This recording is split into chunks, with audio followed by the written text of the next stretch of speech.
He's a guitarist who sings his way into your living room every Wednesday evening, and he's here with us this morning. That's right, he's Charles Esten. Of course, you know him as Deacon on ABC's Nashville. And welcome, we get to call you Chip, though. Please call me Chip, that's what everybody does. Oh my gosh, it is so exciting to see you in person. Handsome, handsome, Yes. handsome. Oh, wow, thank you very much. Yeah, okay, but I have to know, Chip, I've got some issues with Deacon right now. Can you, for those... I'm sort of here to defend Deacon's latest choices. I know, I love Nashville. Love, love, love it. But Deacon, I'm confused with Deacon. He's with other women, but he loves Rayna. You guys go way back. You have a child together. I have a love-hate relationship with Deacon. Well, I think Deacon has a love-hate relationship with himself. He's got the good parts and the bad parts, and that's what's so great to get to play a character like that that's not always perfect and not always the bad guy. He's flawed. He's a guy that's just trying to be the best he can in this life and comes up short sometimes.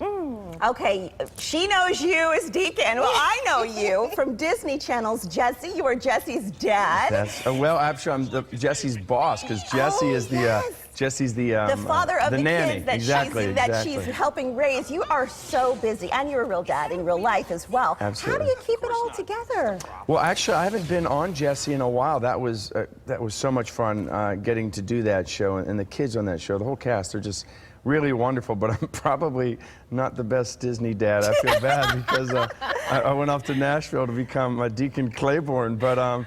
My family is now in Nashville with me, and that's one of the original reasons I did that, Jesse, is I knew my kids would love it, and they loved every second of it. Yes. But now they're with me in Nashville, and we're living the life there. That is pretty exciting. I mean, to be able to have a hit show, move your entire family, you don't have to do the back and forth thing, and because your kids are still fairly young. I mean, they're all still in school. Well, yeah, well, they're getting older. They're all teenagers, 14, 15, and 17. Which is critical. It is, exactly. But you know, it was really great because they have their friends and they have their life there in LA, but they knew that as a family we were sort of built to be together. So when my wife and I said we're going to do this, they were like, okay, but now it's great because they've all fit in so well. They've got friends, they're playing sports, they're true Nashvillians. Oh, I love that. Awesome. And you know, you really do sing. I mean, this is a great show. Nashville, some of really great vocals, really great tracks on that show. But you really sing in real life. And you were on Whose Line Is It Anyway?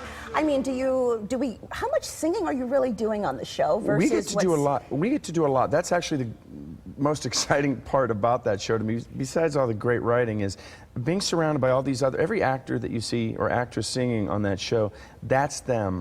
Whether it's Sam Palladio as Gunnar and Claire Bowen as Scarlett or Jonathan Jackson as Avery, or of course Connie Britton and Hayden Panettiere in the two starring roles there.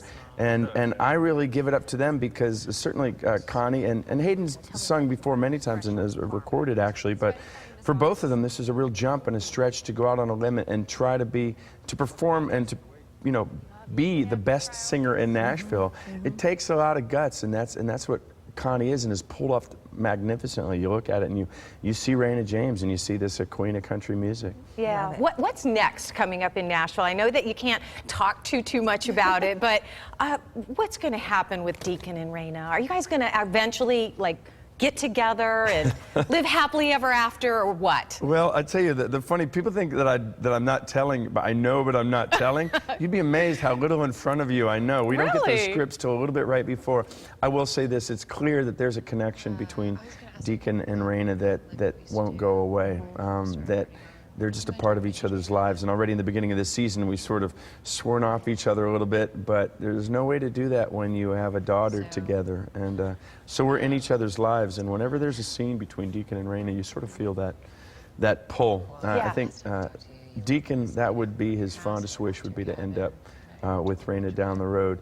How it happens, and if it happens the right way and in a way that'll last, that's what the whole story's about. Oh my goodness, you have quite the resume. What a tease. That was a big tease. Okay, so I guess basically the bottom line is, Chip, we're just going to have to tune in to find out, right? That's what you're going to have to do. Me too. I'm going to have to tune in as well. You're living it as it goes. It is, yeah, it's just like life. Such a pleasure meeting you. Well, it's my pleasure. Oh, it's wonderful. Thank you for joining us. Yes, thank you so much, and be sure to catch Charles, we call him Chip here on Sonora Living on Nashville. That's Wednesday nights right here on ABC 15 at 9 o'clock.